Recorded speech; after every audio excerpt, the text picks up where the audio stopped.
Okey. Assalamualaikum warahmatullahi wabarakatuh. Okey.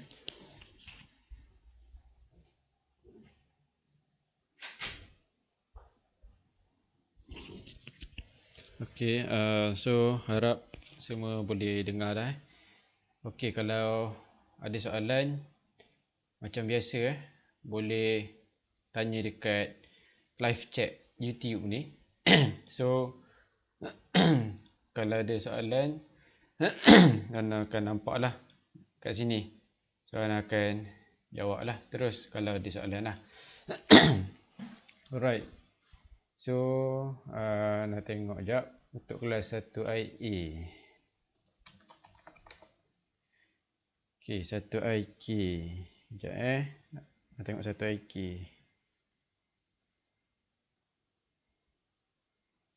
Right.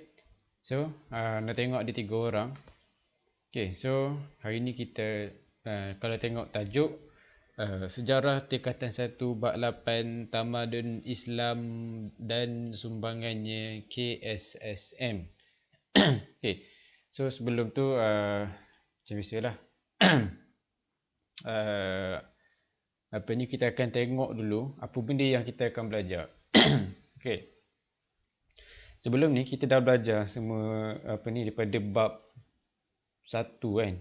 Mengenali sejarah. Sejarah tu apa, macam mana nak kenali sejarah yang mana betul, yang mana palsu, dan kalau kita tengok apa ni, macam mana kita nak mengkategorikan sejarah ni benda apa kan.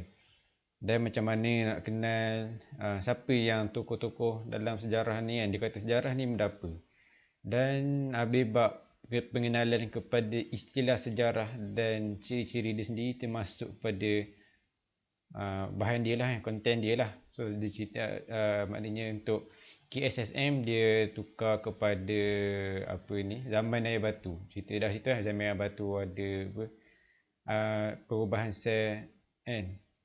Dan boleh tengok ada ni apa ni, zaman prasejarah kan. Kita dah cerita itu zaman paleolitik, zaman neolitik kan. Dan habis cerita ni dia masuk kepada tamadun. Tamadun tu apa, dan kenalilah tamadun, ciri-ciri awal. Dan tamadun awal dunia ni lah, Mesopotamia, Mesir Purba, Indus, Wanghe ke Wanghe, itulah. Tak penting, sebutan tu tak penting lah dalam sejarah.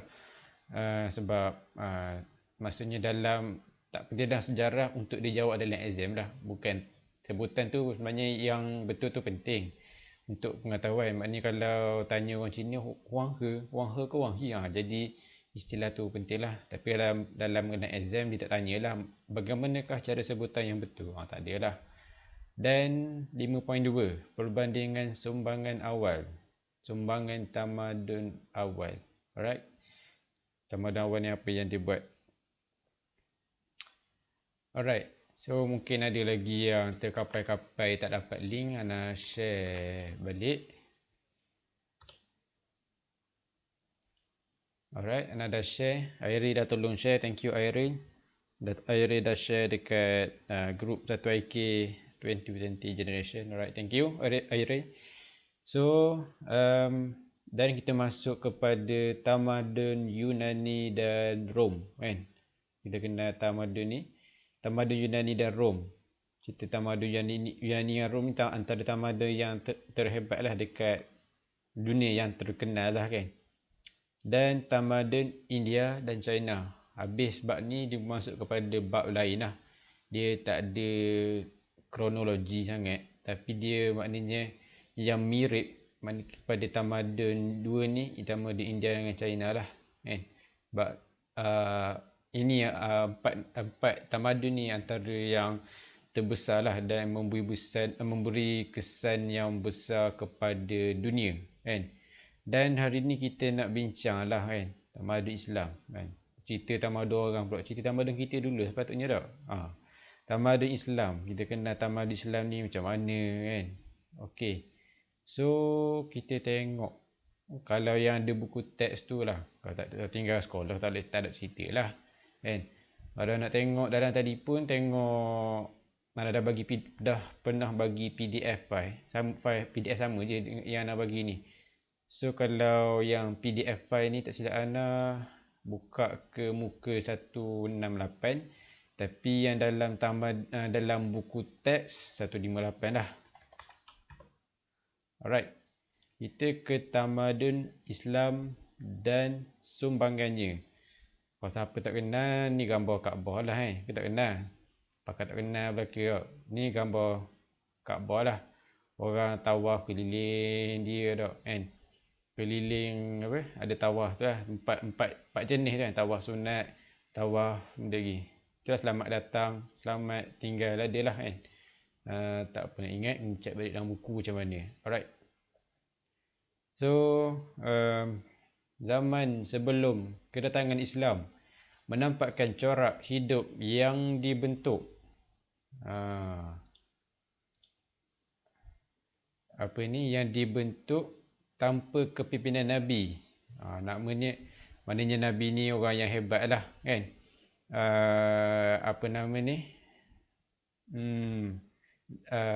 Mana dibentuk tanpa kepimpinan Nabi. Nabi sebagai pemimpin.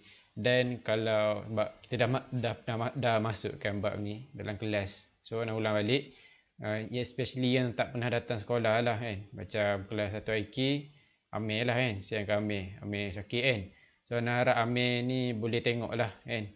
Amir sepatutnya kalau ni tak ada alasan lah kata muallim saya tak datang, macam mana ni, boleh tengok YouTube lah, kena belanja kuota sikit lah kan, untuk tengok dalam Full HD 1080 progresif punya view kan, ataupun istilah dia lah kan.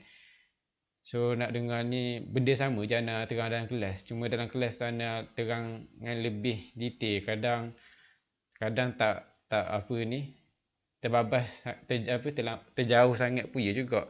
So Ana akan cuba habiskan dalam dalam sejam lebih lah untuk satu bab. Kan? Sebenarnya Anda perlukan sejam je untuk habiskan satu bab kan? Sebab sejarah ni dia perlukan pembacaan yang lebih. Sejarah ni yang disoal kebanyakannya kita ingat ke tak lah kan? KBKK tu pun iya juga, KSSM punya ni, mana soalan dia akan tanya dari segi kita ni, kefahamannya kita macam mana. Dia akan tanya ikut ni lah kan, level soalan tu. Alright. Zaman ni zaman jahiliyah. Zaman jahiliyah ni zaman sebelum kedatangan Nabi Muhammad lah kan. Nabi Muhammad SAW. Zaman jahiliyah beransur-ansur berakhir. Maknanya berakhir lah kan. Beransur-ansur berakhir. Macam pelik bunyi kan. Maknanya berakhir lah. Tak payah beransur-ansur. Okey, berakhir dengan turunnya wahyu pertama. Wahyu pertama ni kan, surah Al-Alaq ayat 1 Iqra kan. Bacalah kan, Nabi masa tu lah kan terima wahyu yang pertama. Dan mulalah tamadun baru yang gemilang.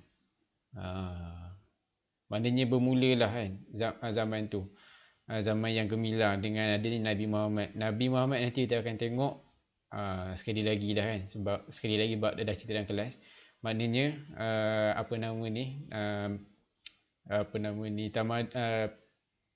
macam mana sifat Nabi dan macam mana Nabi Muhammad.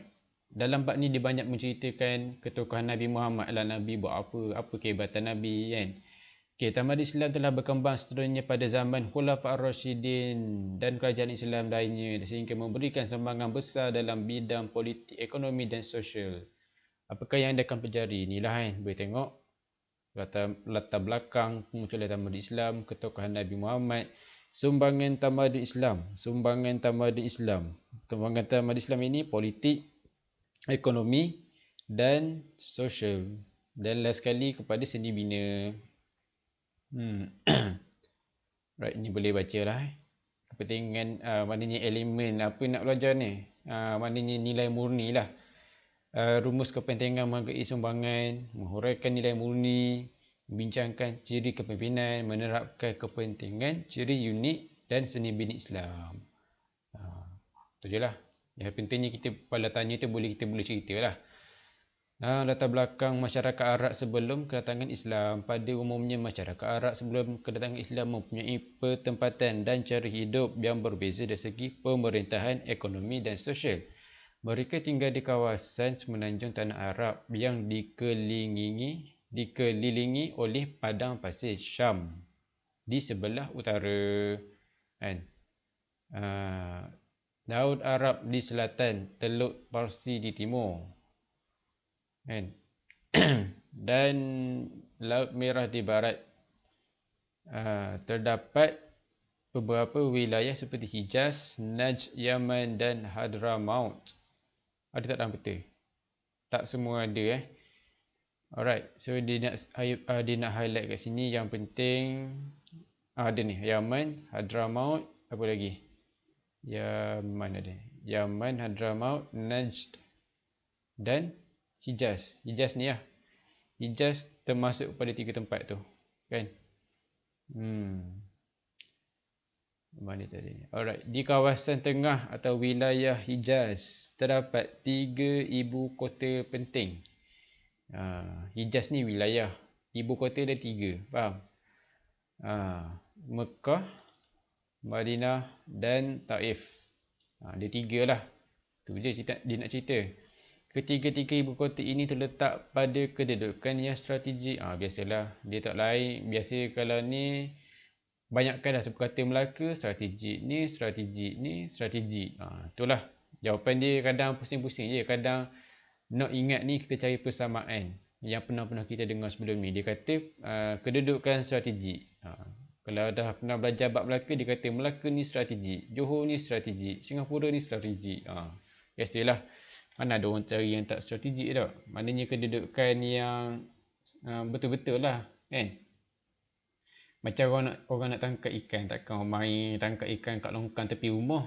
Tentu nak jual kat pasar, orang nak beli pun tak, kan? Tak strategik langsung, kan?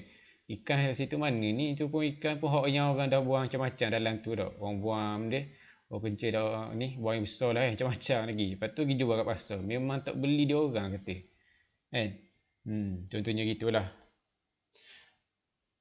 Namun begitu, selepas keruntuhan empangan Ma'arib sekitar 300 Masihi. Ma'arib. Empangan Ma'arib ni lah gambar dia.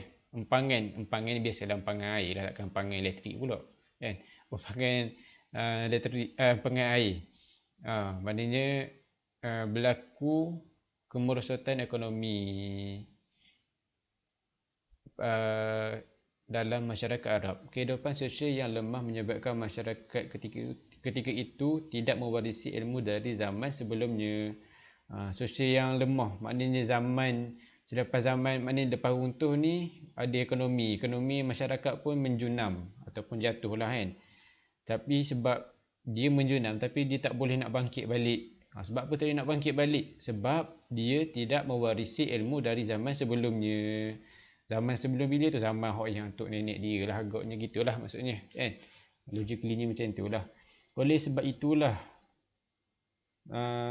mereka tidak mampu membina empangan Ma'arib. Pada masa itu masyarakat Arab zaman jahiliyah. Jahiliyah maknanya ataupun nama lain zaman kegelapan. Maknanya dia dapat jahiliyah ni lah. Jahiliyah ni kalau ikutkan taklah highlight kepada sebab apa jahiliyah? Sebab dia tak boleh bina Ma'arib. Dah kalau boleh buat tak panggil jahiliyah lah. Tak juga. Jahiliyah ni kalau tengok dalam istilah kita hak belajar dalam agama pun banyak lah lagi, kan? Alright, jahiliyah bermaksud berasal daripada perkataan Arab jahala, jahil. Ni bahasa Arab lah. Ni tanya Zahra, kan? Zahra satu IA, pandai sikit, kan? Bahasa Arab. Ana dak belajar nahu. Antum semua belajar nahu, kan? So rasa antum lagi pro lah pada ana, kan? Alright, mereka tidak mempunyai nabi dan kitab suci sebagai petunjuk. Tak ada panduan lah, kan? Nak hidup buat apa? Hidup tanam apa ni? Hidup lah. Dah nak makan kat pergi mati je lah, kan? Jika gitu, mana boleh gitu, kan? Kita nak hidup ni semua ada ni. Kalau tak, apa beza kita dengan etis, kan? Etis dia tak cari Tuhan, dah tak kira lah, kan? Dia macam-macam lah, kan? Etis ni pengasas dia oleh Karl Marx. Boleh tengok sendirilah, kan, kat Google siapa Karl Marx. Nanti akan belajar dah dalam sejarah sekolah, kan? Ada belajar, kan? Macam mana ni, kan? Semasa Islam diperkenalkan, mereka juga menolak. Biasalah kan, kena benda baru datang kena tolak kan. Walaupun undang-undang Allah pun dia berani tolak kan, pasal dia baru. Dia rasa tak sedap lah. Apa tak sedap? Dia kata apa kita tak buat yang untuk nenek kita punya dulu. Dia rasa main gitu. Dia kalau yang ni kita kena fikirlah. Maknanya kita terima yang betul, apa yang betul je kita terima kan. Walaupun tok nenek kita buat, tak semestinya yang tok nenek kita buat tu betul kan. Maknanya maksudnya dari segi konteks ni, konteks cerita sejarah bab 8, sejarah dekat Arab ni, maknanya agama yang dianuti oleh nenek moyang mereka tu, maknanya tak betul lah kan. Agama semua bahala apa benda gitu kan. Bahala tu nak buat ais, buat ais titik pun tak boleh kan. Nak buat oksigen pun tak boleh kan. Kalau dia kaku kita duduk congok gitu je, kita tengok bila nak gerak ni kan. Tahun depan pun belum tentu lagi. Alright, kita ingat sikit, center sikit. Okay, politik. Sistem masyarakat jahiliah dari segi politiknya macam mana? Ni Hadari.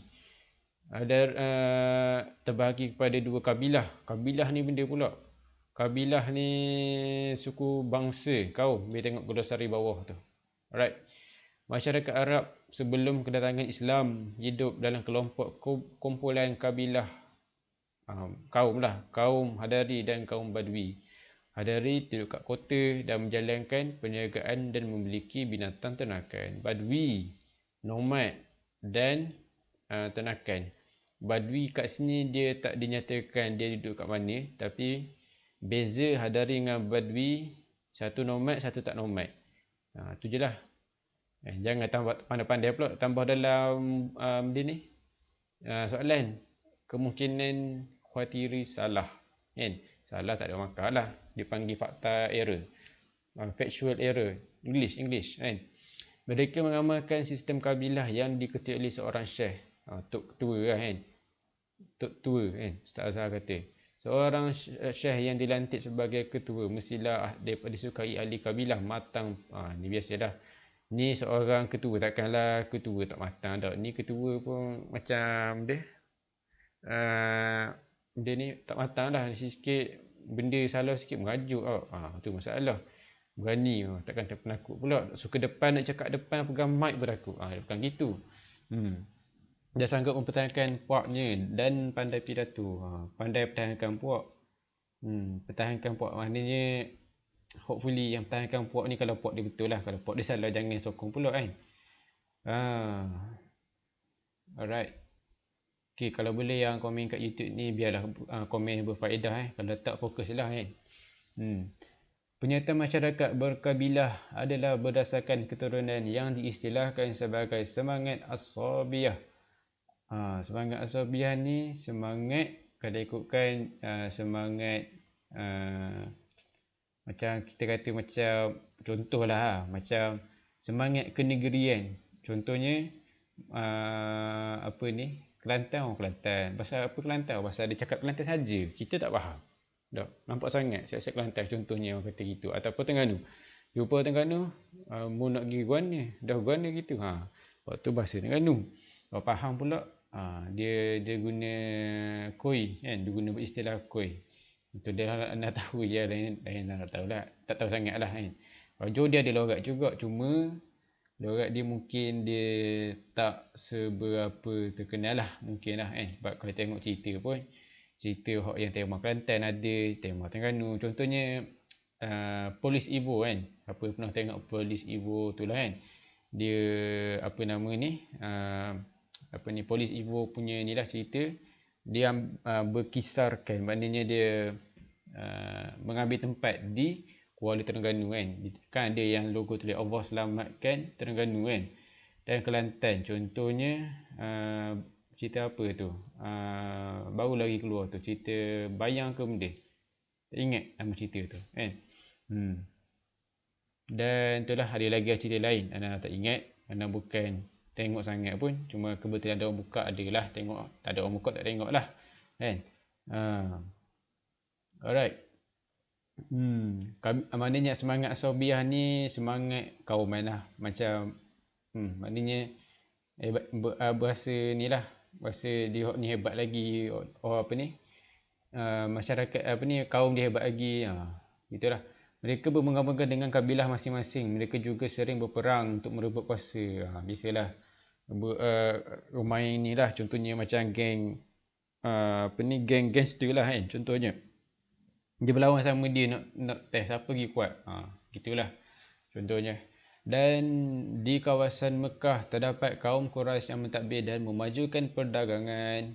Namun begitu, Mekah pernah diancam musuh Abraha. Abraha ni orang lah, pemerintah Habsyah yang ingin menghancurkan Kaabah. Nak tahu macam mana apa yang dia buat, boleh ni lah, tanya Muallim Dasuki lah kan. Muallim Dasuki dia bidang dia kan. Alright.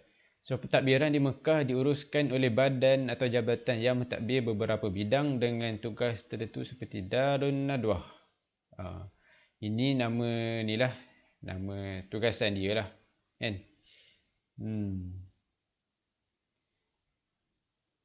Alright. So ekonomi. Masyarakat pada hari ini juga melakukan kegiatan ekonomi yang berbeza, khususnya di beberapa buah negeri di kawasan Tanah Arab. Kegiatan utama biasalah pertanian dan perdagangan. Takkan ada apa ni, jangan kata ada apa benda ni, shipping pula kan. Pertanian, perdagangan dan courier service. Masalah bagaimana pula courier service? Mana ada pos laju masa ni kan. Pos laju lah, JNT semua tak ada kan. Ini ada pertanian dan perdagangan je lah kan. Dia macam lebih kepada ni lah, hidup cara diri je lah. Semenanjung Tanah Arab mempunyai tanah yang kurang subur untuk pertanian. Semenanjung yang kurang subur. Dia cerita pula kat Yaman. Dia cerita kat Yaman, tanaman gandum dan kopi bergantung pada hujan sebagai sumber air lah. Sekoi ni apa kan? Ada orang tanya dah itu sekoi, tengok gambar lah senang. Ni sekoi. Sekoi. Lebih kurang dah. Sekoi 1 kg sekoi white millet, makanan burung made in USA, harga per kilogram. Dijual kat Shopee. Inilah barang ni. Sekoi. Makanan burung dia kata. Alright. Dan padi juga, sekoi dan padi juga disediakan di Oman. Kemenyan pula merupakan tanaman berharga yang dihasilkan di Hadramaut dan Mahra. Dia cerita tempat yang dihasilkan je lah. Dalam kalangan Badui terdapat masyarakat yang menternak secara nomad. Antara binatang dia, unta, kambing, biri kan. Ada juga mereka pindah randau untuk cari rumput dan bagi mencari rumput dan air bagi binatang ternakan kan. Sebab dia kata Badui ni nomad. Tapi kalau nomad okey lah kan. Kalau dia duduk setempat, biarlah duduk tempat tu sentiasa ada air. Kalau tempat tu tak ada air, mampu kering ada binatang tu tak. Memang tengok apa tu, lembu tak sihat mana. Sebab apa? Air tak ada, air tak minum. Sebab dia tak ada nomad. Bila tak ada nomad, dia tak berpindah randau. Macam mana lembu tu nak mati kehausan lembu. Kering lembu tak. Terdapat juga kaum Badui yang mengamalkan sistem tukar barang ataupun sistem barter lah dipanggil. Mereka menukarkan binatang ternakan dan hasil ternakan dengan barang keperluan mereka seperti pakaian dan kurma. Dalam kalangan kaum Hadari terdapat pula sesetengah daripada mereka yang keluar berdagang secara kafilah. Kafilah ni benda pula. Tadi kabilah ni kafilah pula. Kafilah, rombongan, pengembara.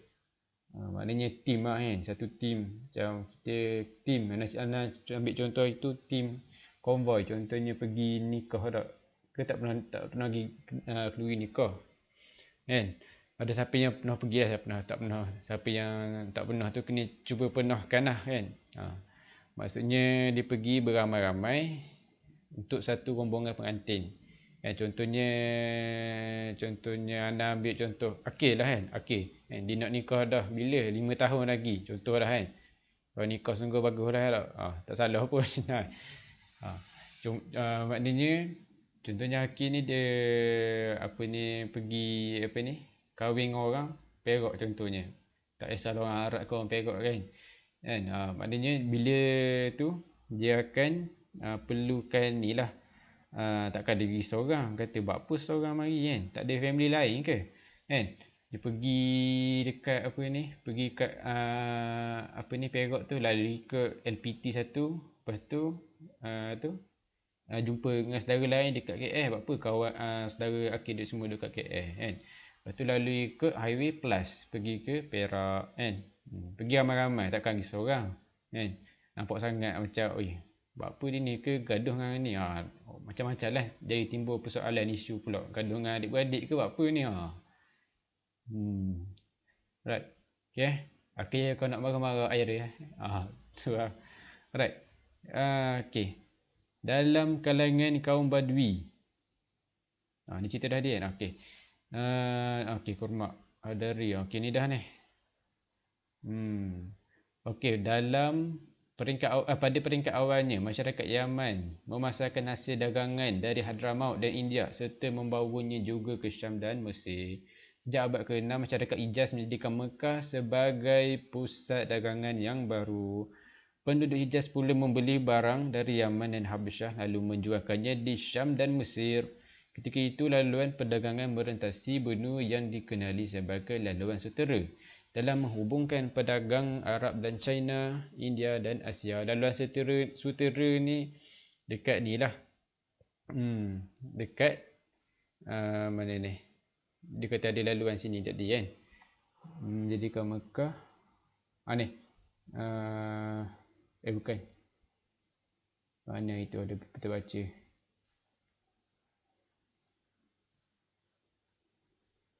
Tak. Alright, so di sini kot salah faham kot itu.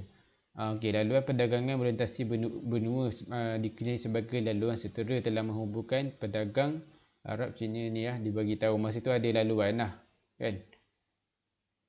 Alright, so yang point last, perniagaan masyarakat Arab jahiliyah hanya mementingkan keuntungan, mengamalkan riba dan menipu timbangan. Inilah masalahnya. Beli sekilo, dia pusing timbangan tu, dia buat ke depan sikit, dia pusing biar jarum tu dia set ke 100 gram dah. Tak ada barang, dia set ke 100 gram dah kan. Kawan tu balik rumah, timbang balik nak buat kek tak cukup. Kek tak cukup kembang, marah tu. Kita buat apa, beli sekilo dah. Buat apa lah, kurang 100 gram. Tak kembang kek kan, marah tu. Jangan buat gitu Kalau jual barang, marah dia orang rasa memang tak berkat pun ya juga. Dalam Quran pun ada sebut dah kan. Hak sosial pula, kehidupan masyarakat adat jahiliyah dilihat daripada dua sudut, agama dan kepercayaan serta adat kehidupan seharian. Agama dan kepercayaan ni semua ni senarai agama dan kepercayaan yang ada pada masa tu. Watani ni menyembah berhala. Ni contoh je lah, boleh baca. Majusi ni apa? Menyembah api, berasal dari Parsi. Agama yang menganut orang yang berada di Yaman, Oman dan Bahrain. So, boleh baca dipengaruhi oleh Parsi, Yahudi ataupun Jews, bahasa Inggeris JEWS. Agama ini oleh Bani Israel. Diduduk dekat utara semenanjung tanah Arab. Nasrani ni kalau sekarang kita panggil agama Kristian. Dan dianuti juga oleh Bani Israel, dikembangkan di utara semenanjung tanah Arab melalui penduduk Ghassan dan Hira. Animism ataupun animisme lah kan, bahasa yang kita sebut. Alright. Mengamalkan kepercayaan kepada kebendaan kan, percaya pada tu matahari lah ni kan, kepercayaan kepada roh dan kuasa gaib. Hunafak, ni yang dibawa oleh Nabi Ibrahim. Sehingga sekarang lah hunafak ni satu kepercayaan agama, tapi bukannya Nabi Ibrahim bukan dia tak cerita, dia percaya dak dia agama tu dia mungkin selepas tinggalan Nabi Ibrahim, agama tu telah diselewengkan. Maknanya salah tafsir. Nabi Ibrahim tak pernah cakap gini, dia buat gini kan. Lepas tu dia ubah maksud ni, dia ubah maksud lain kan. Jadi habis, maknanya originality tu tak ada. sejarah tu hilang, habis. Maknanya fakta tu habis diubah. Kan? Diubah ikut macam mana? Ikut suka hati dia lah. Dia rasa tak sedap gini. Kita zaman ni tak mana relevan, mana sesuai. Tak. Tak boleh jangan buat gitu. Kalau sekarang lah kan, macam Quran dia kata tak boleh ni. Kata agama Islam kita nak buat gini ni, agama apa? Masyarakat majmuk tak boleh mengamalkan undang-undang Islam, tak boleh. Kan? Kita agama Islam, kita kena utamakan apa yang Islam kata, yang pemimpin pun kena buat lah sepatutnya kan. Adat dan kehidupan seharian. Ni biasa ada apa? Main tilik nasib ni tak molek lah sebenarnya. Nak tengok kan. Dan dia guna ahli sihir dan kuasa azimat. Dia guna tangkar lah kan. Jangan pakai tangkar. Tangkar ni kalau kita pakai ni, walaupun baca dengan apa ni, baca ayat Quran sekali pun, mungkin akan berlaku apa ni, kebergantungan. Kita ni hati kita bergantung kepada azimat tu lah. Maknanya kalau tak ada azimat tu, jadi rasa tak selamat kan. Jadi rasa tak selamatnya kan. Rasa kalau ada tu rasa selamat, better beres lah kata. Dan mengamalkan maksiat, berjudi, berzina, minara, dan bersifat angkuh, tak comel lah. Kata tak elok lah. Dan juga hamba dipandang hina. Ni tak molek juga ni. Kata hamba je pandang hina. Sebab apa ni hina? Dia ni cuma kuli batak je kan. Orang rendah je. Dipandang hina lah. Tak elok lah sebenarnya. Kita ni kalau hamba tak ada, semua benda kita kena buat sendiri. Bayanglah kalau semua orang ada duit lebih pada 1 juta. Paling miskin pun ada duit dalam pens pun 1 juta. Kalau ada orang duit macam tu, berat lah. Kita dekat lagi nak keluar kan. Ni baru pukul 11. Besok sekejap lagi nak pergi bandar. Nak naik bas rapid. Bas pun tak mari-mari. Sebab apa? Dah reba bas 1 juta. Dah buat apa jadi reba bas kalau ada duit 1 juta? Baik tidur. Pergi ngaji je boleh faedah kan. Boleh faedah sikit. Kan? Namun begitu, terdapat sikap yang baik dalam kalangan masyarakat Arab ketika ini, seperti sering memuliakan tetamu. Dalam jahat pun ada baik juga. Dia gitu pula. Dia ada memuliakan tetamu, menepati janji, menghormati tuan rumah dan menjaga kehormatan diri.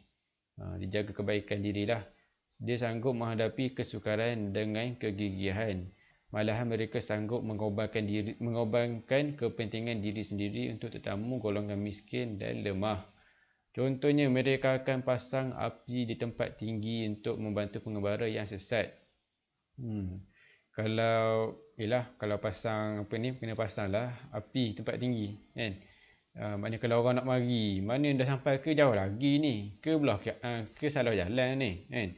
Dia guna pasang api ni sebagai sebagai penunjuk arah lah kan. Macam kita main kat tengah laut kan. Tengah laut tu, kalau tengah laut betul, tak nampak lah mana ni daratan ke belah sini daratan. Kata belah sini lah. Pergi lalas. Betul-betul kat tengah-tengah laut China Selatan. Memang nak pergi tu berapa kilo tu. Memang mati tengah laut panggil kan. Nak makan tak ada makanan dah. Air saja. Air pun air masing nak minum dia. Nak makan dia kan. Kita GPS pun tak ada. GPS kata dia kata GPS out of signal. Berat dah. Tak boleh nak balik. Nak telefon pun tak ada line. Mana ada tower tengah-tengah laut. Tower Serkong ke tower Maxi mana ada kan. Dan apabila seorang itu meminta bantuan sesuatu kaum, dia minta tolong lah kan. Minta tolong, menjadi tanggungjawab kaum tersebut untuk melindunginya, ditolong lah. Sebilangan kecil masyarakat Arab dia tahu syair, bersajak dan pidato. Karya yang hebat ataupun bermutu akan dipasar, dibaca. Maknanya dia gantung biasalah kan. Macam buat seni kan. Seni kalau ada siapa dapat A tu, siapa memang lawa tu, biasanya akan dijadikan bahan hiasan dalam kelas. Maknanya kalau muallim yang mengambil maknanya apa benda ni, markah kebersihan markah ni dalam kelas, dia yang akan dapat bagi tinggi. Maknanya menjadi satu markah yang lebih lah. Sebelum kedatangan Islam, masyarakat Arab mengamalkan pelbagai corak kehidupan. Dari sudut politik masyarakat Arab, sistem berdasarkan kabilah ni dia cuma kesimpulan. Kesimpulan untuk subtopik 8.1. Ni 8.2 pula. Kemunculan. Ni Nabi Muhammad lah. Nabi Muhammad. Sorry. Daripada masyarakat Arab Quraisy kan. Yang nak tahulah masyarakat Arab Quraisy ni, dia masyarakat orang Arab ni sebenarnya dia jenis orang ngasar sikit kan. Tapi kalau masyarakat Arab Quraisy ni dia jenis berlembut sikit lah kan. Dia jenis boleh kira lah lagi kan. Ayahanda baginda Nabi Abdullah dan ibunya Siti Aminah lah kan. Aminah binti Wahab, sorry. Alright. So Abdullah meninggal dunia ketika Nabi Muhammad Sallallahu Alaihi Wasallam masih dalam kandung. Okey, ni cerita yang ni lah Nabi Muhammad lah. Kronologi yang biasa kita dengar lah kan. 2 tahun jaga dengan Abdul Muttalib. Lepas tu jumpa dengan Siti Khatijah, kenal dengan apa ni? Kenal masa niaga dengan Siti Khatijah, kenal dengan sifat dia, lepas tu sehingga kahwin. Gitu je lah cerita dia. Dan Nabi Muhammad, Nabi terima wahyu pertama ni lah 17 Ramadan kat Gua Hira kan. Malaikat apa tu nama? Malaikat Allah tak ingat pula. Lupa lah nama. Malaikat apa tu? Cuba komen kalau ingat sekali. Alright, Ana terlupa sikit. Nanti Ana akan ulang balik lah. Cuba komen sikit siapa yang tengah tengok ni. Okey, wahyu pertama surah Al-Alaq bermula dengan perkataan Iqra, membaca dan menulis merupakan asas pengetahuan untuk melahirkan tamadun. Maknanya kalau ayat pertama pun dalam ni disuruh untuk kita ni membaca lah kan.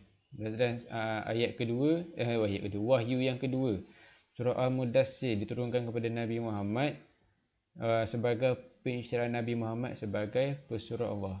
Okey, thank you. Malaikat Jibril datang, dia peluk Nabi kat Gua Hira sampai tak boleh lepas kan. Tanya suruh bacalah kan, sebut Iqra.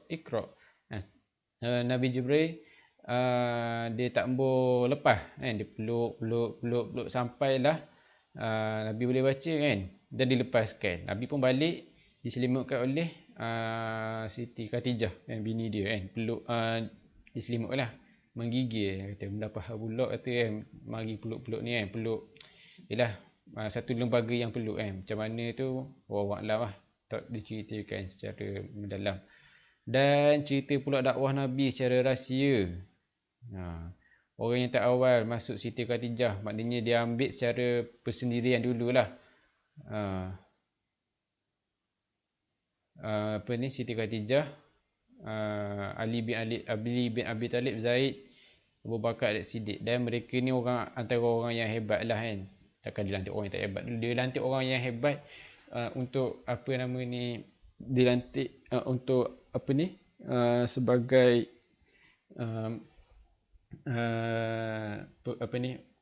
pendorong kepada orang lain untuk masuk Islam yang sama. Sebab kalau orang biasa, orang yang bukan kenamaan, orang biasa, orang kampung gitu je, orang kerja benda tu, kerja orang getah je masuk Islam. Contohnya lah kan, orang dok so sangat, orang dok kisah sangat, kata siapa masuk tu? Tu menteri besar tu. Dia akan, apa menteri besar? Dia akan tengoklah buat apa. Dia akan follow lah cerita dia. Secara terang-terangan macam biasalah. Ada buat perjumpaan di Bukit Safa, ditentang bisalah Abu Lahab. Tabbat yada Abi Lahab wa tabb kan. Cerita pasal Abu Lahab kan. Abu Lahab juga kena juga masuk neraka juga.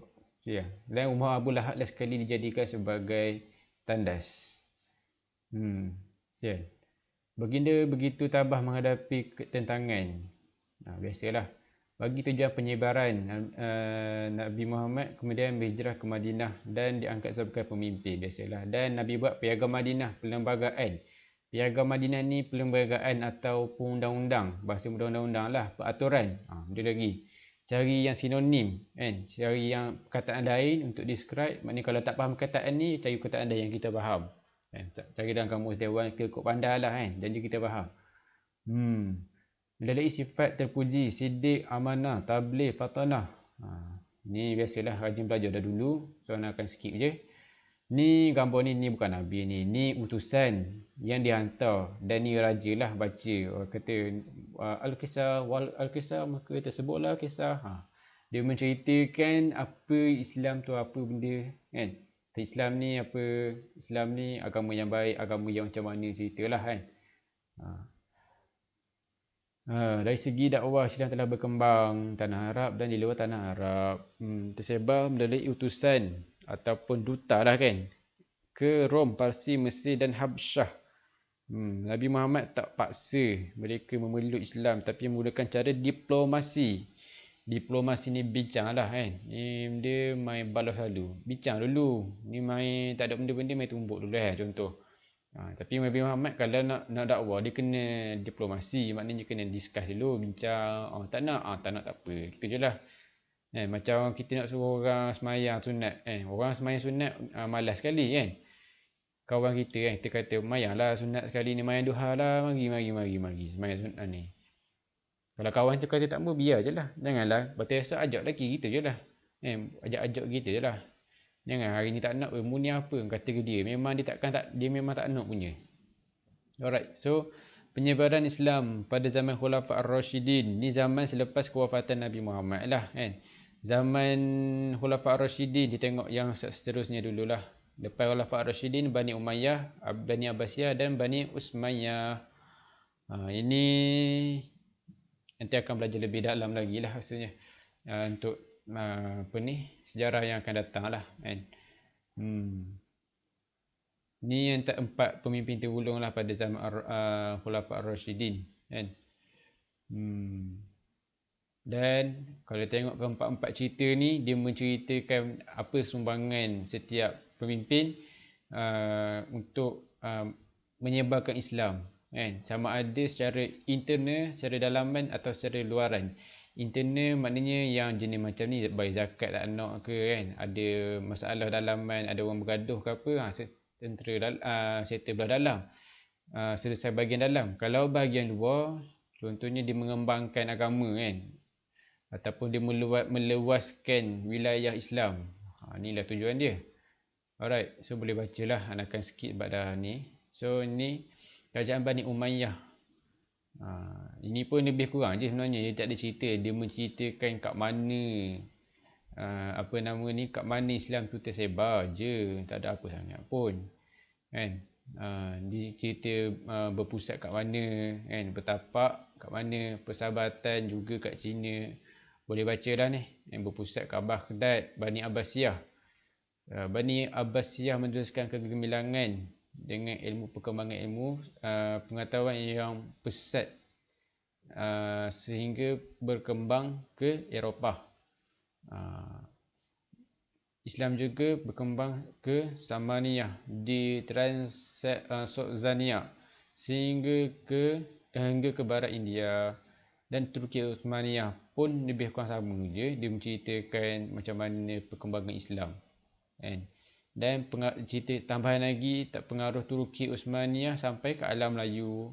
Alam Melayu ni bukan kat Malaysia, dekat semenanjung Malaysia je. Kalau tengok peta tu, di negara lebih kurang beberapa negara di Asia Tenggara lah. Contohnya macam belah-belah Sumatera, belah-belah Indon, belah-belah Thailand sikit kan, belah Sabah Sarawak kan, pun iyalah. Faktor penyebaran Islam pula, kesyumulan ni maknanya, ataupun kita panggil dia sebagai Islam ni secara menyeluruh. Bukan Islam pada IC ke benda tak lah kan. Islam ni kata nak makan baca bismillah, nak benda lagi, nak kahwin pun pakai agama kan, nak start kereta, nak pergi mana-mana pun ada baca doa kan, nak benda-benda, nak belajar pun ada adab pun Islam mengajar. Ni kalau tak belajar tu yang sampai tak beradab tu, jumpa orang ni main jalan gitu, tegur pun tak, pandang muallim pun tak main jalan straight gitu je. Cakap dengan muallim pun kadang lebih-lebih kurang kan. So kena ni lah kan. Kena belajar lah kan adab-adab tu. So bila belajar tu kita kena beramal. So kalau beramal tu banyak lah kan. Dia punya ni kalau kita dah kurang apa ni tak berapa nak pandai sangat, biarlah kita apa nama ni berbudi ataupun pandai berbudi baik lah kan, pandai akhlak tu baik, maknanya bila cakap dengan dia okey je. Jangan cakap bila kita cakap dengan dia menang dia semua cakap tak pernah. Sebab apa? Pasal dia duit banyak contohnya macam tu. Menang dia saja pasal duit banyak. Kalau tak ada duit berbau dia senyap. Jangan macam tu. Itu memang tak nak cari kawan, tu nak cari balah dengan orang.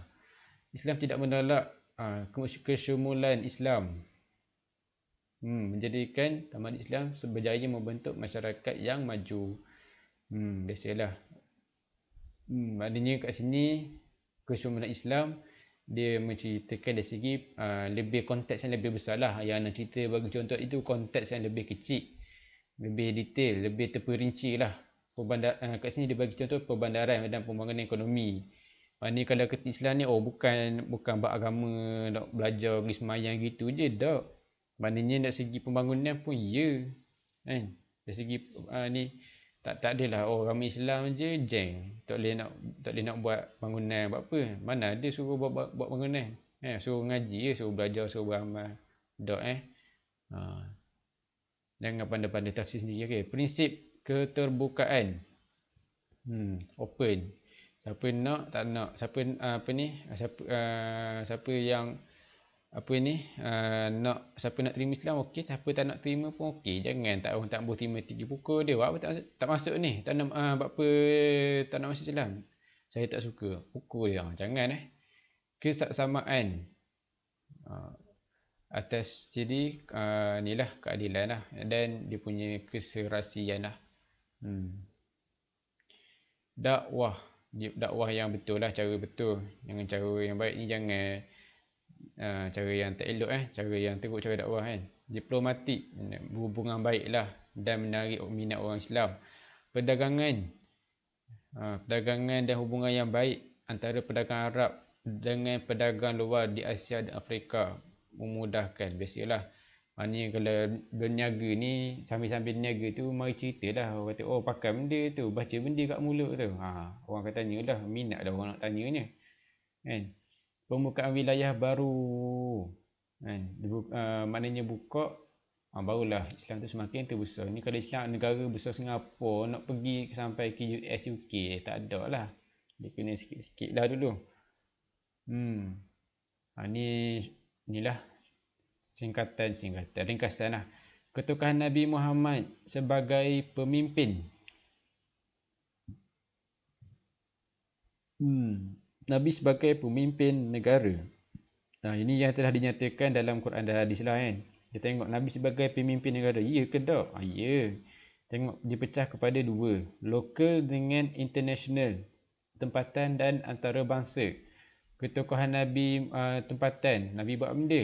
Nabi buat piagam Madinah dan menjadikan Islam sebagai agama rasmi. Maknanya dalam apa specialnya piagam Madinah ni. Kita tengok diberi kebebasan untuk mengamalkan agama dan adat masing-masing. Walaupun dia agama lain ikut pandai lah nak buat apa. Tapi dia ada cara dia. Kena tengok pula macam mana. Jangan itulah. Kena tengok macam mana cara yang betul. Kalau kita nak bagi dia buka rumah ibadat ni, kena tengok dulu macam mana spek dulu, spesifikasi dia kan. Kena tanya orang yang ngaji lebih lah Anda tak ngaji lebih sangat, kena ngaji, masih mengaji lah lagi, tak cukup lagi dah ilmunya, banyak lagi kena mengaji kan. Kerana pun status pun masih seorang student, masih seorang pelajar lah kan. Masih belajar lagi. Yang anda ngajar ni apa yang anda dah belajar. Dah belajar bolehlah ngajar. Ni kalau tak belajar jangan pergi ngajar pula. Pelik jadi kata berapa gini cakap. Salah. Piagam ini memberikan kesempatan boleh buka rumah ibadat dan juga baginda juga berjaya mempersaudarakan masyarakat. Maknanya berjaya orang Islam dengan orang bukan Islam ni bersatu, kan? Dan antarabangsa terbukti antawakil. Inilah yang dah cerita tadi, kita dah go through tadi, kan? Antawakil untuk dakwah, kan? Inilah boleh tengok lah. Kau tak tahu ni pelik lah. Ni dah form 1 dah, kau tak kenal. Kau darjah 1 boleh tahan kira. Sebab dia tak kenal lagi ni huruf A, ni huruf B, boleh tahan kira. Ni darjah form 1. Ni sepatutnya dah profesional dah lah, kan? Nabi sebagai pemimpin masyarakat. Nabi menekankan aspek akhlak, akidah dan syariah, kan? Maknanya tauhid, fiqh dan tasawuf, lebih kurang dah. Nabi menekankan konsep syura ataupun perundingan. Syura ni apa? Boleh tengok muka surat belakang ni. Syura. Sistem syura. Syura ialah mesyuarat yang diadakan untuk mencapai keputusan mengikut suara ahli terbanyak. Maknanya ikut suara majoriti lah. Majoriti dia lah menang. Walaupun kita tak suka, akhirnya ikut lah. Alright, so kita tengok balik tadi.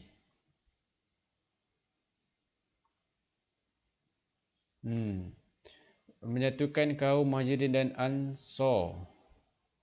Baginda juga berusaha menjadikan Islam sebagai satu cara hidup dengan menerapkan nilai-nilai toleransi, hormat, menghormati dan mengutamakan keadilan dalam kalangan masyarakat.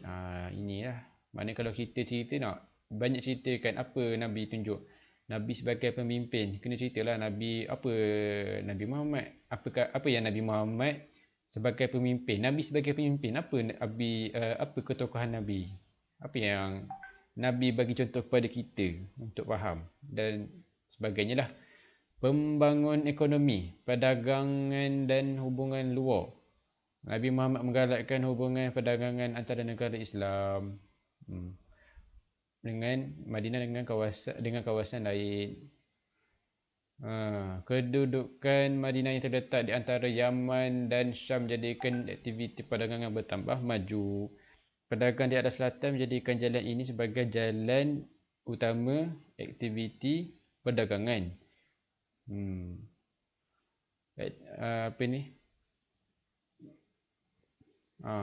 Maknanya pedagang dari arah selatan menggunakan jalan ini. Jalan mana? Laluan di antara Yaman dan Syam. Ada jalan tengah lah. Sebagai aktiviti perdagangan. Dia kalau tengok gambar tu sebelah-sebelah lah, maknanya senang dah nak lalu, kan? Pertanian. Tengok Nabi kalau buat pertanian kalau ikutkan, kalau kita pergi gerai buah-buahan bimbingan Fama, dia akan tunjuk pertanian adalah perdagangan. Pertanian adalah perniagaan. Maknanya pertanian kalau dalam perang macam perang kat Palestin, benda yang paling orang nak, takkan orang nak duit. Orang nak makanan dulu. Duit pun memang orang nak, tapi dengan duit tu orang ni, kan, orang beli. Tapi kalau semua benda musnah, duit ada tapi makanan tak ada, dah nak apa gitu, kan? Dia kena ada duit dulu, kan? Ada duit barulah boleh cari semua. Dia kena ada makanan barulah kita boleh cari duit, barulah bermakna nak cari duit apa semua. Dia kena makan dulu. Kalau tak nak cari duit apa semua tak boleh. Alright. So kita akan habiskan hari ni bab 8 ni. Anik tanya, kan. Alright. So kita tengok pengurusan pertanian. Mengamalkan prinsip ekonomi Islam seperti kerja sungguh-sungguh, cari rezeki yang halal dan larangan riba. Pengurusan tanah.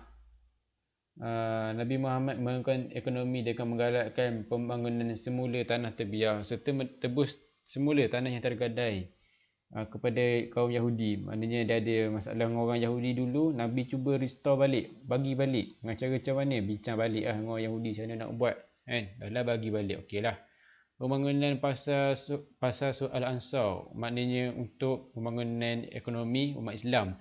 Dan pasal soal Ansar ni, dia tak menjatuhkan tanpa menyisihkan ataupun tanpa mengketepikan pesaing mereka iaitu orang Yahudi. Tentera dia tengok pula, tentera Nabi ni lah kan, konsep jihad. Nah ni kalau nak perang ni pun ada cara dia. Takkan jumpa apa ni, kalau jumpa orang tua macam mana, jumpa orang miskin pula lah, jumpa orang muda nak buat macam mana, jumpa budak-budak nak buat macam mana kan, jumpa orang perempuan nak buat macam mana kan. Jangan tu. Kalau tengok agama, contohnya yang disebut oleh siapa ni, Syekh Ahmad Didat lah, dia quotes daripada kitab Bible tu.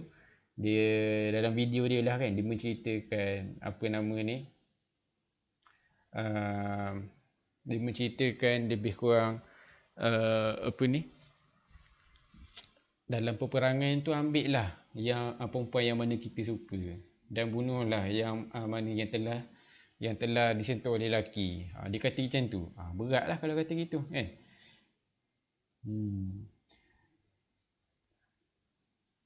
Okey, dalam perang Islam, peperangan tak diizinkan melainkan Islam telah diancam. Maknanya tak boleh perang. Kalau kena ancam baru boleh perang. Selagi mana dia boleh kita discuss dulu kan. Discuss dulu, sebab kalau perang, masalah perang ni orang mati, barang pun hancur, banyak benda masalah. Banyak benda rugi. Baik mana kedua-dua belah pihak akan rugilah, mati pun mati. Alright. So next, Nabi pernah berperang seperti perang Bandar, perang Uhud dan perang Khandaq. Ketika perang bagi dia menunjukkan sifat kepimpinan dan akhlak yang mulia. Tak boleh bunuh suka hati, tak boleh musnah tumbuhan dan atau tanam tanaman. Jumpa kebun orang pergi bakar, sedap-sedap je bakar. Orang tanam punya dah tunggu 50 tahun, 30 tahun nak tunggu durian tumbuh contohnya. Dan lagi bakar gitu, memang sedap lah kan. Orang boleh makan lah durian tu, musangking benda contoh. Ni bakar itu je, rugi dah. Ni strategi lah, antara strategi yang digunakan oleh Nabi lah kan. Semasa Nabi Muhammad dan umat Islam berada di Madinah dan ingin membuka semula kota Mekah, baginda telah mengatur strategi yang berkesan dengan membagikan kepada beberapa kepimpinan tentera seperti lakaran sebelah itulah. Berjaya dia kuasai Mekah. Ni dia menceritakan kota Mekah dipimpin dan dibantu oleh inilah banyak tim tu lah. Tim Khalid, tim Qais, tim siapa lagi, Zubair dan tim Abu Ubaidah. Alright. Ini dia punya ni lah. Kesimpulan 8.4 sumbangan tamadun Islam. Kita tengok dari segi politik. Apa benda pula ni politik ni tengok dulu. Kita tengok kehidupan bernegara kan. Semasa pemerintahan Nabi Muhammad, baginda merupakan ketua negara yang bertanggungjawab menjaga Madinah dan menyelesaikan masalah rakyat melalui perlembagaan. Jawatan khalifah selepas kewafatan Nabi juga berperanan untuk menegakkan agama dan mentadbir mengikut hukum syariat lah, hukum akam. Kerjasama dijalankan bagi tujuan dakwah dan silaturahim. Penerakaan wilayah baru telah menaikkan lagi imej Islam. Alright, ini kita mungkin perlukan lagi 10 minit lagi lebih kurang. Ada sikit lagi nak habis dah ni. Cara pemerintahan yang adil kepada semua penduduk meskipun agama dan keturunan. Maknanya walaupun beza agama, still lagi boleh hidup sama-sama. Okay, boleh baca Okay, konsep ummah. Maknanya penyatuan lah. Maknanya konsep penyatuan, walaupun beza agama, kita boleh bersatu. Janganlah ni kata gini, tak boleh bersatu ni, dia ni agak percaya benda ni. Kita tengok ada konsep tu tapi kena faham lah macam mana. Jangan salah tafsir pula pandai kita tafsir ikut sendiri je masalah lah. Kita nak tafsir ni, kita kena bagi ke bidang dia. Macam apa ni, Cana kalau tanya anak mungkin tahulah bab-bab IT, tiba nak repairnya nak repair contohnya kucing anak sakit, takkan apa ni, jumpa doktor cakap gitu, kata doktor salah, saya betul, takkan macam tu kan. Nah, maknanya kalau jumpa orang yang bidan, dia biarlah kena betul lah dia ni, sebab dia bidan dia. Fas'alu ahla zikri. Maknanya kalau apa ni, kita hendaklah merujuk kepada orang yang bidang dia. Macam anak bidang IT. Ni kucing anak sakit contohnya. Kalau kucing anak sakit, kenalah tanya veterina, kan? Veterina orang apa doktor haiwan. Jangan bawa kucing pergi hospital pula, pergi masuk dekat benda ni, dekat kuat kecemasan. Kata doktor, buat apa ni, siapa sakit, mana kaki, mana dah kaki, buat apa bulu banyak ni, tinggal gini dah, kucing kan, takkan dah macam ni. Marah pula doktor tu, kata perambat balik lah, kata. Okey, sistem syura cakap tadi. Ekonomi ni macam mana Nabi nak maknanya ialah kalau cerita ekonomi ni memang penting lah kan untuk umat Islam, sebab kalau kita tak support diri kita, siapa lagi nak support? Amalan ekonomi Islam mendidik jiwa manusia agar berdisiplin, amanah dan berjiwa bersih. Maknanya dalam sistem ekonomi Nabi mengamalkan sistem zakat. Zakat ni orang yang banyak pandai berniaga ni, duit ada 18 juta, 14 juta kan, gaji 14,000 ke contohnya sebulan, maknanya dia ada zakat harta lah kan, kena bayar, wajib bayar. Kalau tak bayar nanti tak lepas je nanti, salah je lagi kan. Mengadakan sistem mata wang dirham dan perak untuk menjalankan aktiviti. Maknanya tak ada buat sistem batil, digunakan sistem duit. Maknanya kelas jugalah zaman Nabi guna sistem duit ni. Kalau tak guna sistem duit, masalah lah kan. Menggunakan satu benda sebagai alat ganti lah. Kalau guna sistem batil, ada benda yang kita tak suka kan, kita tak nak benda ni, kita dah ada dah contohnya. Mengadakan kutipan sistem cukai dalam bentuk wang oleh sesebuah kerajaan atau negara bagi individu atau syarikat yang tujuan asalnya adalah untuk membiayai segala keperluan negara. Sistem cukai yang pernah dilaksanakan di negara Islam ialah Al-Kharaj, cukai perlindungan, cukai diri dan cukai perdagangan, cukai tanah lagi satu kan. Mana cukai ni penting lah, ni cerita daripada yang atas tadi lah. Dan larangan riba.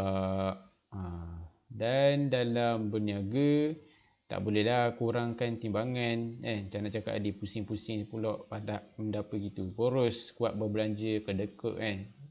Haji apa benda tu, cerita Piramli tu, haji apa ni, haji kedekut benda panggil tu, membazir kan, keuntungan berlipat kali ganda dan tak amanah. Menggalakkan manusia menghasilkan produk yang bermutu, melakukan penyelidikan, tu pentinglah dalam bidang pertanian. Tidak menyekat umatnya daripada menjalankan perniagaan selagi berlandaskan syarak, tu mestilah. Ni boleh cerita je lah, kalau ada soalan sekejap lagi boleh lah cerita. Haji Bakhil, yes, Daniel. Okay, thank you Daniel. Haji Bakhil. Okay, betul. Haji Bakhil. Jangan jadi Haji Bakhil Alright, kita tengok institusi Baitul Mal. Baitul Mal ni penting lah. Baitul Mal ni macam center. Maknanya kalau tak ada duit, kita boleh minta dengan Baitul Mal. Baitul Mal akan bagi ni lah. Kita tengok apa fungsi Baitul Mal.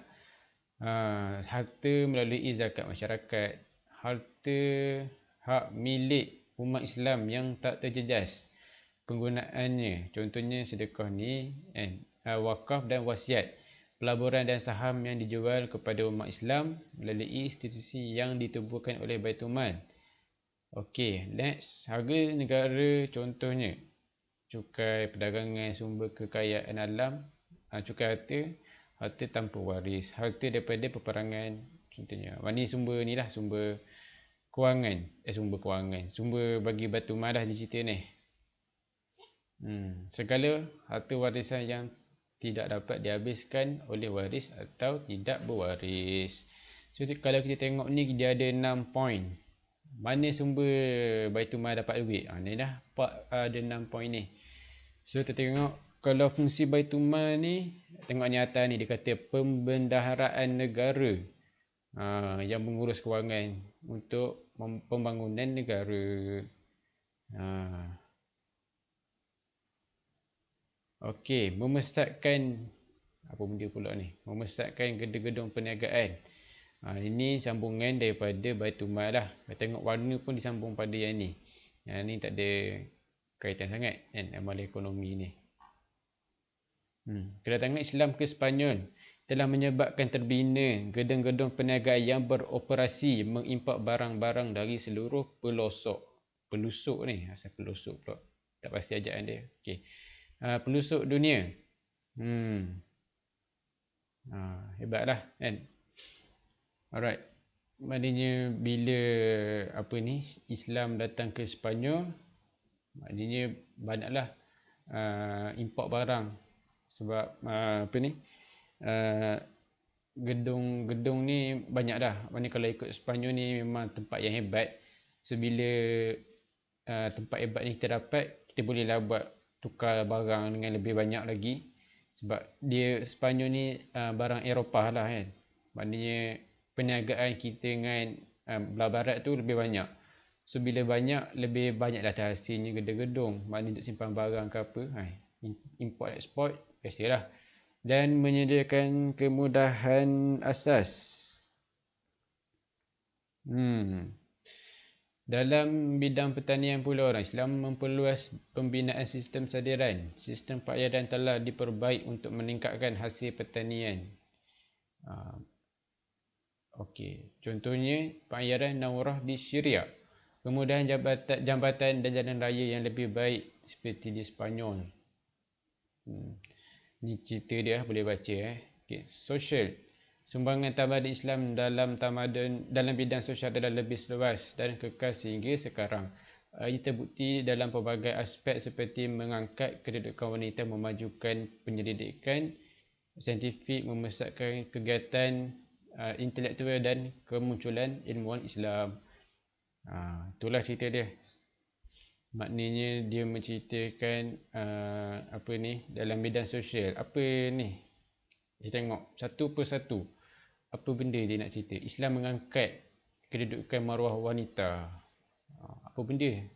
Apa benda yang Islam buat? Dia kata Islam mengangkat. Apa benda yang Islam buat? Contohnya wanita mempunyai peluang untuk mendapat pendidikan. Macam sekarang lah kan. Tak adalah sebab tu kita ada banat. Kalau tak ada bani saja lah kan. Pergi sekolah lelaki saja. Cikgu perempuan pun tak ada. Kata mana gini? Tak esok ada masalah ke kenapa kan? Siti Aisyah merupakan contoh wanita yang luas ilmunya menjadi periwayat. Ni contohlah periwayat hadis. Tempat tanya hukum dan juga orang lain. Siapa dia? Syafiah binti Abdul Muttalib yang keluar berperang untuk membantu memberikan jadi nurse lah kan, jadi nurse. Kalau cedera dia ni ada nurse tolong kan. Teknik penyelidikan saintifik, kita tengok apa yang buat. Perkembangan penyelidikan sains dan teknologi dalam tamadun Islam telah membantu perkembangan industri pengeluaran barangan seperti industri kertas yang kemudiannya diperkenalkan di Itali, Perancis dan negara Eropah lain. Begitu juga dalam kaedah penyelidikan pertanian seperti sistem pengairan, pemilihan benih dan baji yang bermutu telah membawa kemajuan dalam tamadun Islam. Penyelidikan saintifik juga berlaku dalam bidang astronomi, fizik, perubatan dan kimia. Maksudnya dalam tamadun Islam ni juga menekankan aspek-aspek ni lah. Maknanya tak adalah kalau Islam tu ni je. Maknanya Islam juga menyuruh kepada pengkajian ni. Sebab kita pun disuruh kan. Dalam kalam Quran apa disebut untuk mengkaji ilmu-ilmu yang Allah cipta, kajilah kan. Kalau nak kaji. Cuma jangan mengkaji yang terlebih untuk bahagian, contohnya bahagian ni akidah terlebih macam mana tu, maknanya cerita Allah ni rupa macam mana. Lepas tu mula sebut kata tengok dalam Quran, kata Allah duduk atas arasy. Pula duduk atas arasy. Masalah kalau kata gitu salah Sebab duduk atas arasy, duduk macam mana? Duduk macam raja ke? Duduk macam tu payah Waktu sama macam makhluk. Kalau ikutkan salah pegangan tu. Mungkin ada ulama kata kafir gitu salah lah. Ataupun dosa besar. Tak kafir dosa besar. Dua-dua masalah. Dosa besar, bukan dosa kecil, dosa besar. Okey, kewujudan pusat kegiatan intelektual. Kegiatan intelektual ni tempat belajar lah, macam universiti ke benda ke, contohnya biasa masjid lah. Masjid jadikan institusi pendidikan di Damsyik, Kufah dan Basrah. Istana juga pusat pendidikan, tempat belajar dan library perpustakaan. Cordova ni. Dan Toledo, Spanyol. Para pengkaji atau pelajar dari pelosok Eropah datang belajar kat Universiti Islam, belajar sains. Orang Eropah mari belajar kat Islam. Tapi yang peliknya sekarang orang Eropah maju pada kita. Tu pelik bukan gitu. Ketika melakukan penterjemahan telah meningkatkan lagi pengetahuan tentang falsafah dan sains dari zaman Yunani. Maknanya daripada zaman Yunani tu orang Islam di study balik yang di sains zaman Yunani tu orang Islam tolong perkembangkan balik. Dan mari pula orang dulu mari belajar, sambung belajar kat ni tempat Islam. Alright. So sikit je lagi, tak banyak dah. Tamadun Islam pesat berkembang di Sepanyol. Hubungan orang Islam, Yahudi dan Kristian telah mewujudkan hubungan yang memberangsangkan. Ni cerita kat Sepanyol dah dulu lah. Sekarang ni nak pergi tengok dulu macam mana. Okey, ni boleh tengok lah, boleh baca sendiri. Ni sumbangan tokoh-tokoh Islam lah. Ni tahu juga ni. Kemungkinan akan keluar dalam soalan objektif. Boleh baca lah. Al-Kindi, falsafah, Ibn Sina, apa perubatan, astronomi, Al-Battani, ada trigonometri, Sohkah Toa tu saya sin zero, sin theta cos theta tu nanti belajar dalam mat Alright, geografi, Al-Biruni. Tengoklah. Kita boleh baca sendiri Ini kalau nak baca pun memang sekadar bacalah. Dan kalau nak explain dia akan ambil masa 2 jam 18 jam Sebab bendanya bukan kemungkinan besar dia takkan ditanya pun. Cuma untuk pengetahuan yang lebih boleh Google lah boleh baca. Alright. Ni pun boleh baca pelayaran Al-Batuta Alright. Sumbangan tamadun Islam dalam bidang seni bina. So ni lah penting dia 5 poin ni. Berunsurkan luahan perasaan, hening dan aman, binaan kukuh selamat, bentuk ruang sesuai iklim dengan setempat, terdapat ruang memisahkan lelaki dan wanita, mempunyai ruang cahaya untuk selesa beribadat. Okey, dalam dalam dua perenggan ni dia menceritakan seni bina yang ada dalam masjid lah Kalau tengok ni pun dia fokus kepada masjid. Sebab contohnya dia kata ada tempat pisah ruang lelaki dan ruang wanita maknanya tempat nak mengaji, tempat nak belajar, tempat nak benda boleh belaka. Ni mihrab, ni ada mimbar naik tangga sini. Tak ada eskalator dia naik tangga sini. Alright. Seni bina Islam mempeluaskan seni bina menara. Menara dibina dalam bentuk tirus. Uncung lah maknanya atas tu tirus bentuk tajam atas memuncak tinggi. Hal ini bertujuan untuk memastikan lawangan azan didengari dari jarak jauh. Mihrab juga fungsi dia apa? Sebagai penanda arah kiblat. Maknanya mihrab ni macam bentuk benda ni tak panggil macam bentuk benda ni, silinder lah tengah ni dia panggil sebagai penanda arah kiblat. Terdapat juga mimbar yang digunakan oleh imam untuk baca khutbah atau syarahan khutbah lah. Perhiasan yang indah. Ni lah kalau tengok YouTube tu dia ada dia cerita. Nak try buka YouTube sikit. Islamic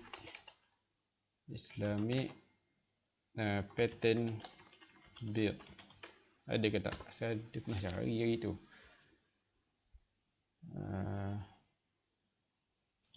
Inilah video dia. Video ni Ana akan share. So video ni Ana kena silent kan, tak boleh nak buka sebab dia ada copyright dari YouTube. So Ana akan forward kepada tempat yang ni lah kan, tempat yang lebih dicari lah kan. So dia buat binaan asas. Okay, daripada petak 4 ni 5 kan, 5, 6. Ini semua asas daripada binaan Islam lah. Boleh buka channel TED Ed kan, kita tengok lagi macam mana berkembang 4 binaan. Memang kalau ikutkan sangat cantik lah. Okay, Ana takkan play semua. So link ni Ana akan share dalam apa nama ni, dalam apa benda ni, dalam grup WhatsApp. Alright. Okey, ni boleh baca ya. Dibina bertatahkan kaca ataupun mata. Fungsinya untuk mewujudkan rasa tenang. Boleh bacalah kan. Menghasilkan keunikan reka bentuk. Maknanya bentuk-bentuk rupa macam ni hebat lah kan, seni bina dia kan. Contohnya kalau kita pergi masjid besi pun ada aspek-aspek yang macam tu juga kan. Boleh baca ni pun boleh baca. Boleh lepas ni sebab dia straightforward, tak ada istilah yang pelik sikit kan. Apa lagi?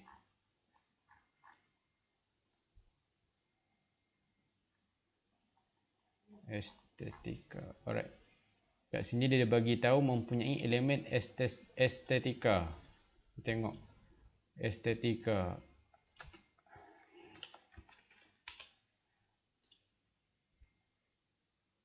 Okey, maksud estetika. Kita tengok estetika, cabang falsafah yang mengkaji konsep berkaitan keindahan, rasa dan lain-lain. Ini dalam Kamus Dewan lah.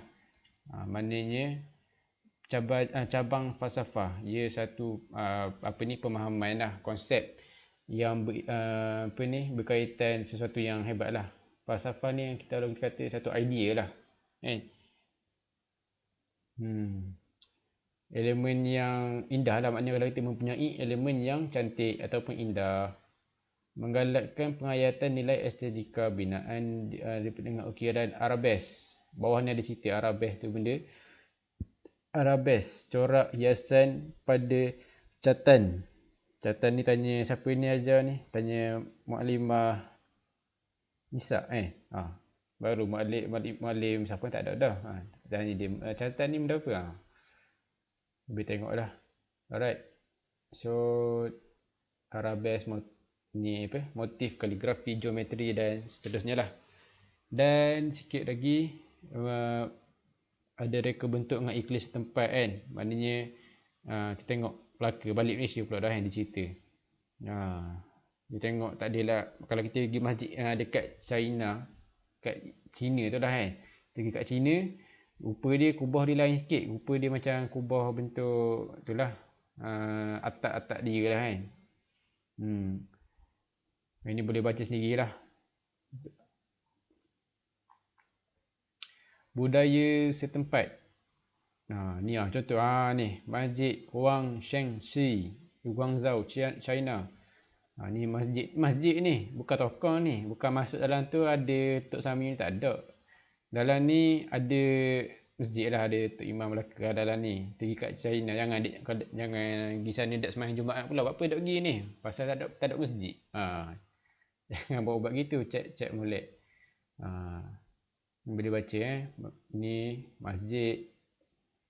Cuma yang penting kena tahulah kenapa binaan dia macam ni. Dalam satu topik ni kena tahu kenapa binaan dia macam ni. Apakah fungsi contohnya tingkap yang ada pada masjid. Kena tahulah sikit.